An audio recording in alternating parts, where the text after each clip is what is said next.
Bonjour à toutes et à tous, je suis Tom Renard et je suis aujourd'hui avec mon collègue Georges Antoun et nous allons aborder dans ce rendez-vous de l'actu le sujet « Quelle perspective pour l'Europe sociale ?» Comme vous le savez, les élections européennes auront lieu la semaine prochaine. En France, ce sera le dimanche 9 juin. Elles se tiendront dans un contexte de hausse de l'euroscepticisme, de critique, voire de rejet de l'Union européenne. Cet euroscepticisme se manifeste d'abord par une forte abstention aux élections européennes, bien que la participation ait été en hausse en France aux dernières élections en 2019. Il se manifeste aussi à travers une hausse continue des votes pour des partis eurosceptiques ou de droite nationaliste. Dans ce contexte, l'Europe sociale est vue par certains, comme Jacques Delors, ou plus récemment des commissaires européens, tels que Nicolas Schmit, comme une réponse à l'euroscepticisme, permettant que l'Europe représente davantage qu'une union économique, un marché commun. L'Europe sociale concerne à la fois la protection sociale, au sens large du terme, sécurité sociale, lutte contre la pauvreté, pour l'inclusion, etc. Elle englobe aussi la protection des travailleurs et le droit du travail. Cependant, aujourd'hui, un grand nombre de politiques sociales relèvent essentiellement de la compétence des États membres. C'est en particulier le cas pour les systèmes de protection sociale extrêmement divers en Europe, donc système bismarckien comme l'Allemagne, beveridgien, l'Angleterre, sociodémocrate, intermédiaire. En outre, la sécurité sociale en France, comme ailleurs, repose en théorie sur le principe de territorialité. Elle s'applique à toutes les personnes sur le territoire français, tandis que les Français à l'étranger, depuis plus de 3 ans, ne sont plus couverts, même s'il y a en pratique quelques dérogations. Dès lors, comment concilier la souveraineté des États membres, le respect de la diversité des systèmes sociaux européens et une forme d'harmonisation ou du moins de coordination sociale à l'échelle de l'Union européenne? Tout à fait. Dans un premier temps, nous verrons que l'Europe sociale s'est construite très progressivement, à travers un élargissement des compétences de l'Union européenne et la coordination des systèmes de protection sociale. Puis, nous montrerons les limites de cette construction liées au cadre budgétaire de l'Union européenne et des accusations plus ou moins fondées de dumping social, avant de développer les perspectives d'approfondissement de l'Europe sociale. Donc tout d'abord, l'Europe sociale, elle s'est construite très progressivement, à travers à la fois l'élargissement des compétences de l'UE dans la législation sociale et la coordination des systèmes de protection sociale des États membres. Au départ, l'Union européenne, c'est avant tout une union économique, un marché commun. Le traité de Rome, en 1957, prévoit pourtant déjà un chapitre sur les politiques sociales. Il crée le Fonds social européen qui permet à l'Union européenne d'intervenir financièrement en faveur de la cohésion sociale. Toutefois, il ne permet pas aux institutions européennes de légiférer véritablement dans le domaine social. L'UE est avant tout un marché commun. La politique sociale, elle est réellement impulsée à partir de 1986, sous l'influence du président de la Commission européenne, Jacques Delors.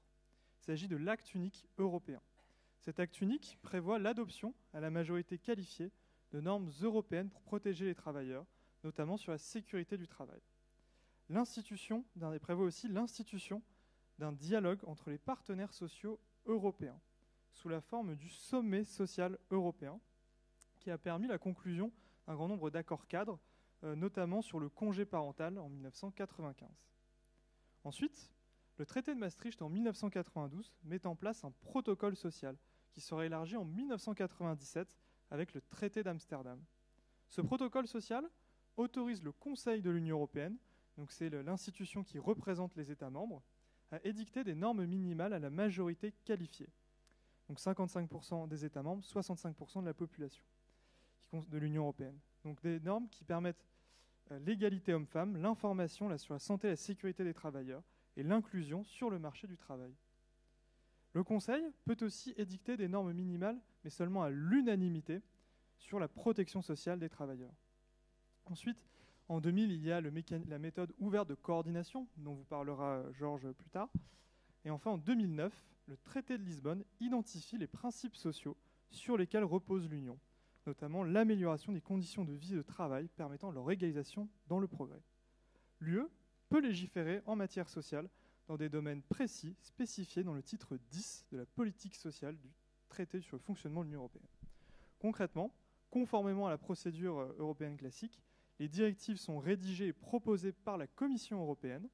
Elles sont ensuite amendées puis adoptées conjointement par le Parlement européen et par le Conseil de l'Union européenne, donc qui représente les États membres.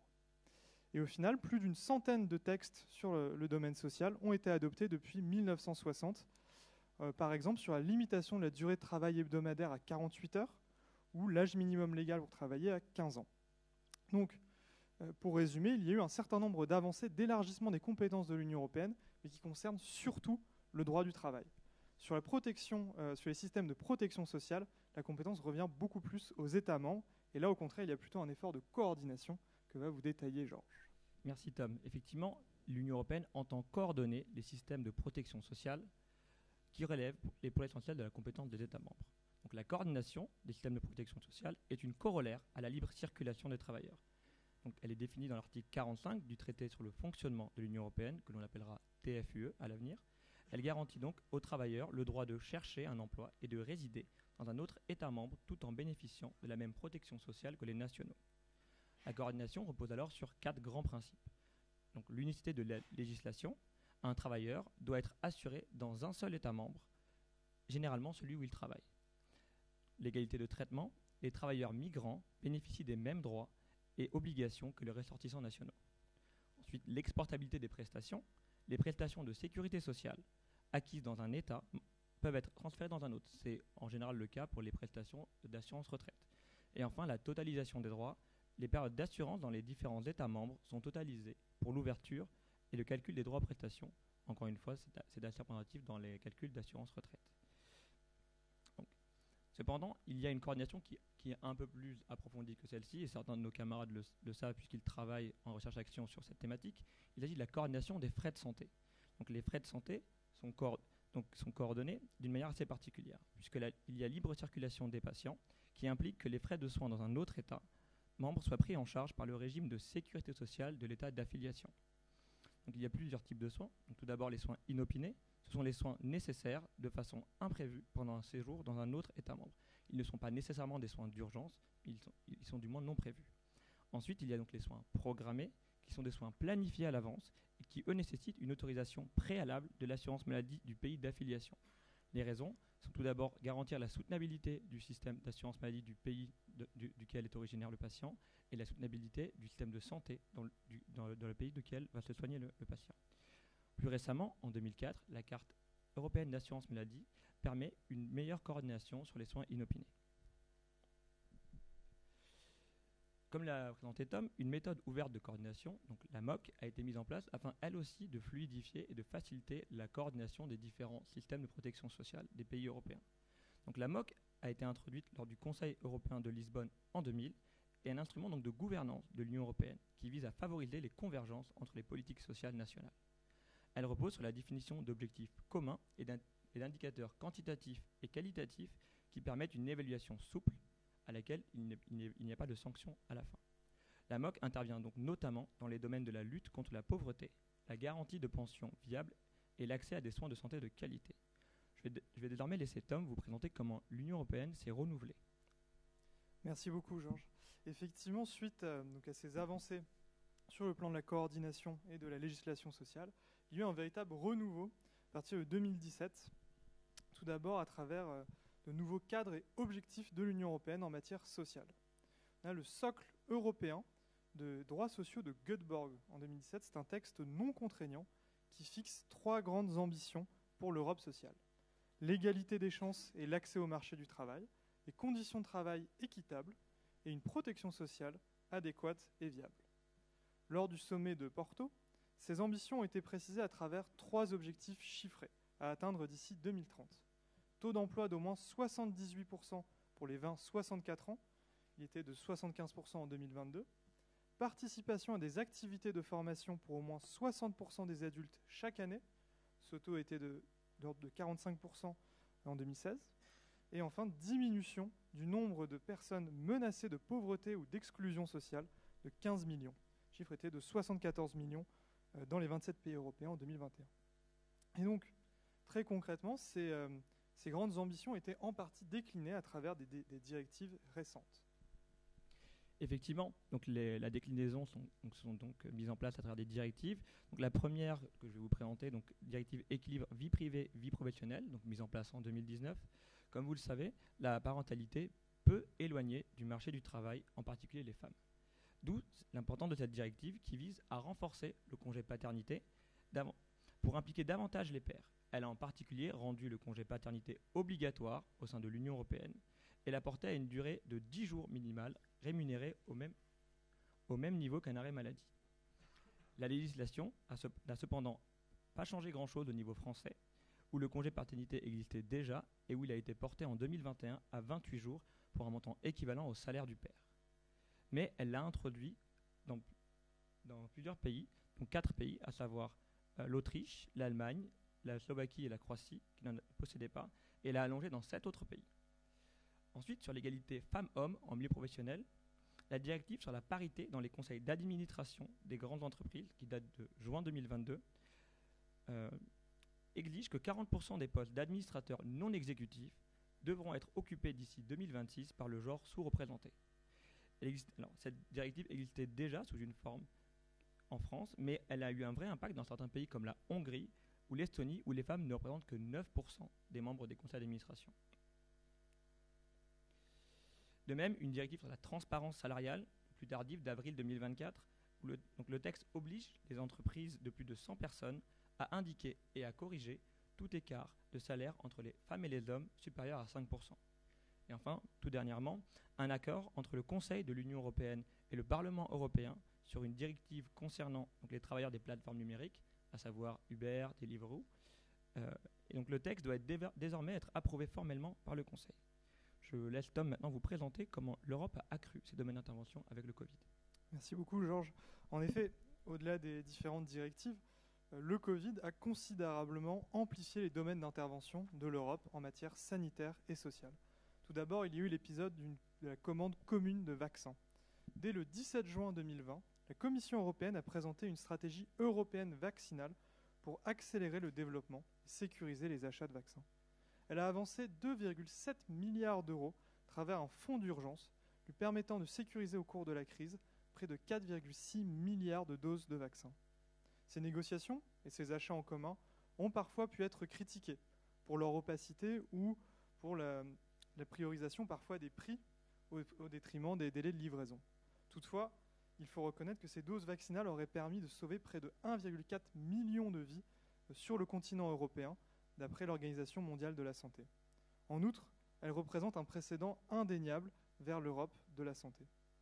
Ensuite, pendant le Covid et après le Covid, a été mis en place un instrument de relance temporaire nommé Next Generation EU, qui a été financé par un endettement commun à hauteur de 807 milliards d'euros.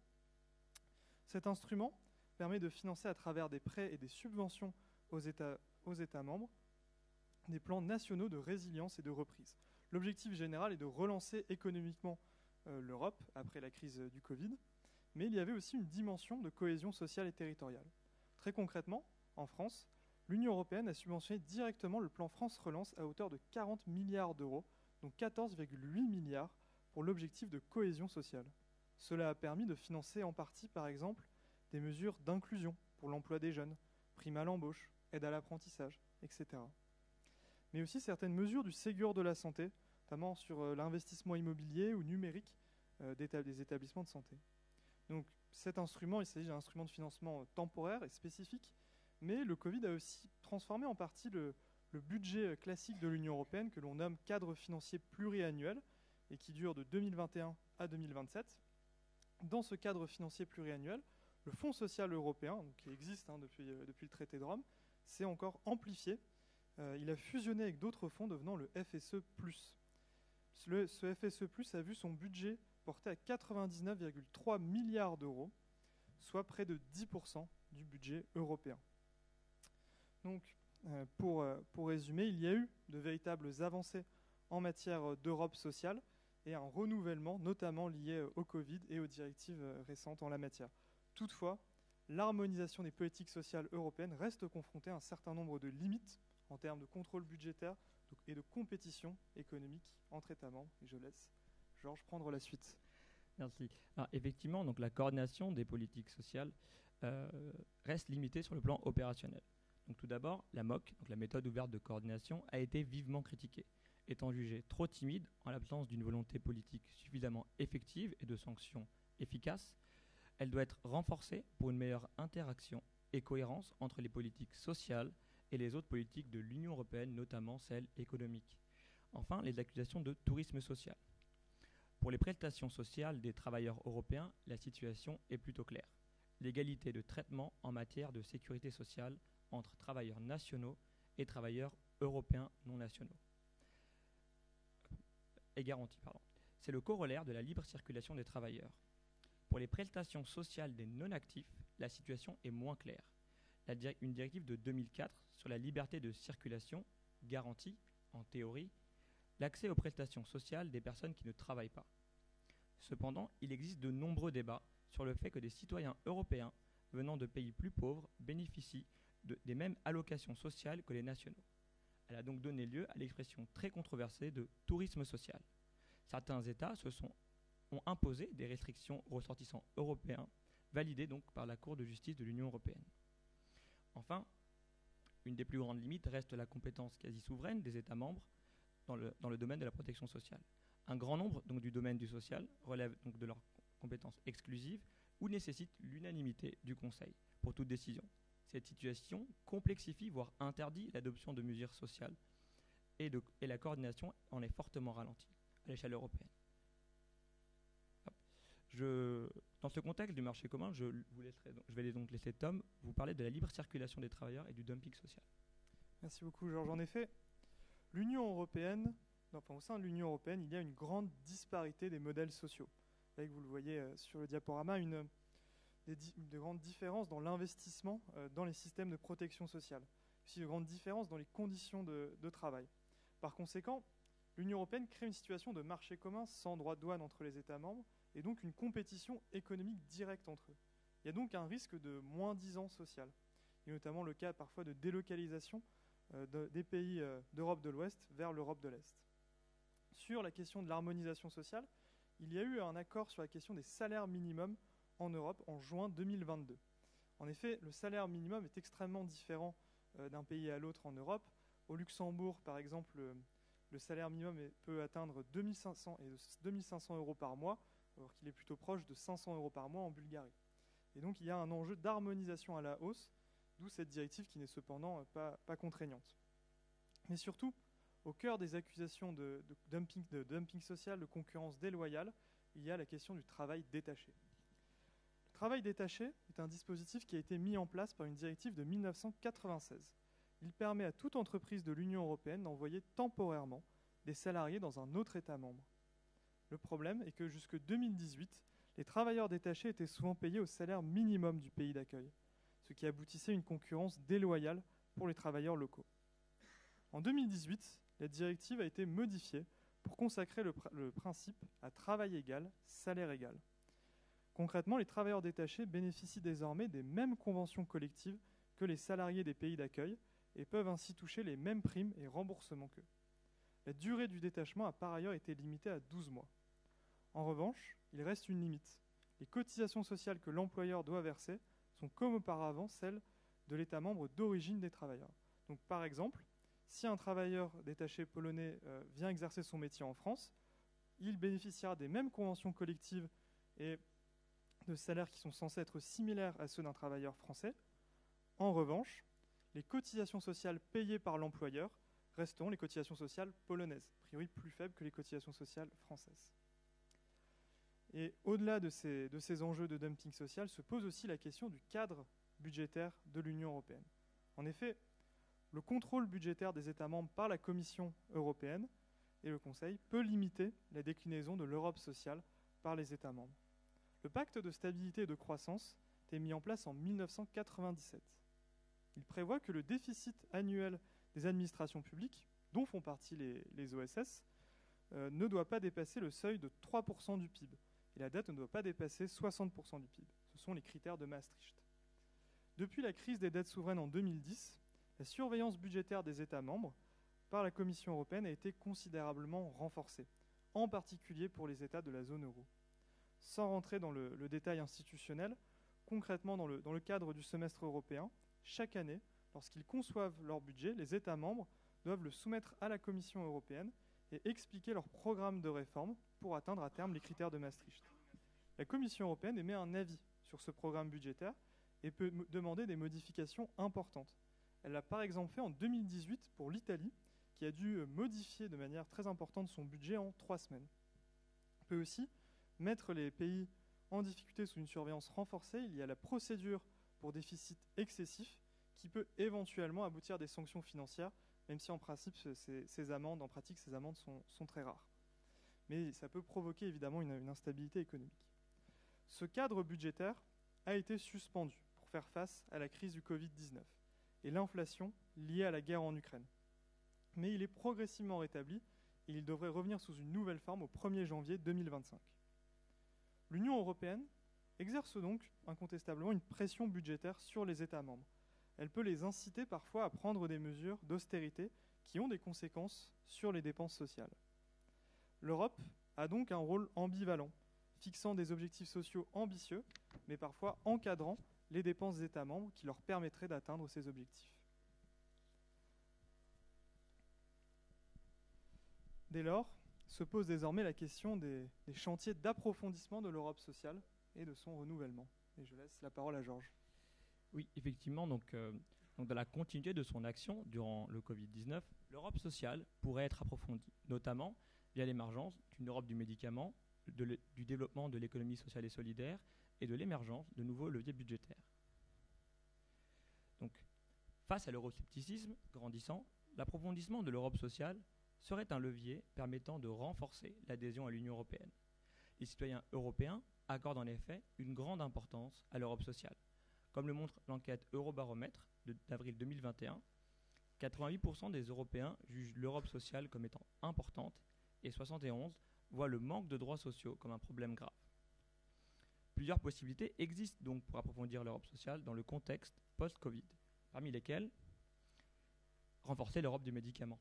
En octobre 2022, donc le rapport sénatorial pour une Europe du médicament au service des patients proposait en particulier d'améliorer la gestion des pénuries des médicaments qui a plus que quadruplé en 10 ans selon l'ANSM, passant de 400 ruptures à plus de 2000.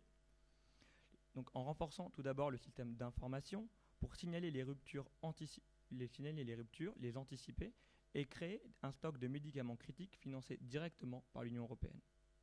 De même, il s'agirait de renforcer la souveraineté pharmaceutique afin de réduire la dépendance aux médicaments importés en soutenant la relocalisation de l'industrie pharmaceutique en Europe qui est fortement dépendante des pays comme la Chine et l'Inde pour des molécules plus ou moins critiques, telles que les anticancéreux. Enfin, il s'agirait de permettre un accès abordable aux médicaments en faisant des évaluations cliniques communes et une transparence accrue sur les coûts de recherche afin de garantir des prix justes. La Commission européenne pourrait aussi, en concertation avec les États membres, définir des lignes directrices de gestion pour la notion de prix juste et abordable pour l'ensemble des pays européens. Enfin, depuis quelques semaines, nous avons une alliance européenne sur les médicaments critiques qui a été lancée, avec pour objectif un plan de relocalisation des médicaments essentiels comme nous l'avons fait en France. Je laisse maintenant la parole à Tom afin qu'il développe davantage l'économie sociale et solidaire. Effectivement. Un autre chantier possible serait le développement de ce qu'on appelle l'ESS au niveau européen. Il existe déjà des dispositifs d'économie sociale et solidaire européens, en particulier le programme Erasmus+, qui favorise la mobilité des travailleurs précaires, notamment des apprentis, dans d'autres pays européens. C'est un peu le complément d'Erasmus. Et il favorise aussi le secteur de l'ESS. Toutefois, ce dispositif reste assez méconnu. Et surtout, de manière plus générale, l'Union européenne s'appuie essentiellement sur les États membres pour développer l'économie sociale et solidaire, en apportant éventuellement un financement. Par exemple, il y a un financement en partie du Fonds social européen pour les territoires zéro chômeur de longue durée en France. De nouveaux dispositifs pourraient peut-être être mis en place à l'échelle communautaire. Dans un rapport de 2022, l'économiste Pavlina Tchernova et l'eurodéputée Aurore Lalucq préconisaient ainsi un programme européen de garantie d'emploi tourné vers les emplois du CARE et les emplois verts. Au-delà de cette perspective se pose toujours la question du cadre budgétaire européen et des financements pour l'Europe sociale. Donc, concernant le pacte de stabilité et de croissance, plutôt que de le rétablir tel quel, de nombreuses propositions ont émergé pour qu'à la sortie de la crise économique, il intègre une dimension sociale afin de favoriser les investissements sociaux des États membres. à l'image par exemple d'un rapport de l'Institut Veblen d'Arnaud Le Chevalier en 2024. Pour l'instant, cela n'est clairement pas à l'ordre du jour dans la nouvelle version du pacte de stabilité et de croissance qui a été adopté. Ensuite, se pose la question de la création d'un budget spécifique pour la sécurité sociale européenne. C'est une proposition de l'Institut Jacques Delors de 2016. Ce budget pourrait être financé par des contributions des États membres et des taxes sur certaines activités économiques. Enfin, d'autres propositions de financement plus discutées incluraient une taxe sur les produits des pays à faible protection sociale ou des pénalités financières pour les entreprises qui délocalisent vers les pays à faible protection sociale. Et donc, à la suite de ces différentes propositions, je laisse le mot de la fin à Georges. Alors, donc la construction progressive de l'Europe sociale révèle des limites. Elles sont d'ailleurs accentuées par un euroscepticisme croissant, où malgré les progrès réalisés, l'harmonisation des politiques européennes reste un défi complexe. Cela nécessite donc une volonté plus accrue, une meilleure coordination des politiques sociales et une évolution des compétences. Au-delà des réformes à faire, il serait aussi pertinent de mieux expliquer, de mieux communiquer sur ce qui se fait déjà par l'Union européenne, faire preuve un peu de pédagogie afin de faire connaître les dispositifs méconnus déjà en place, par exemple Erasmus+. Merci de votre attention.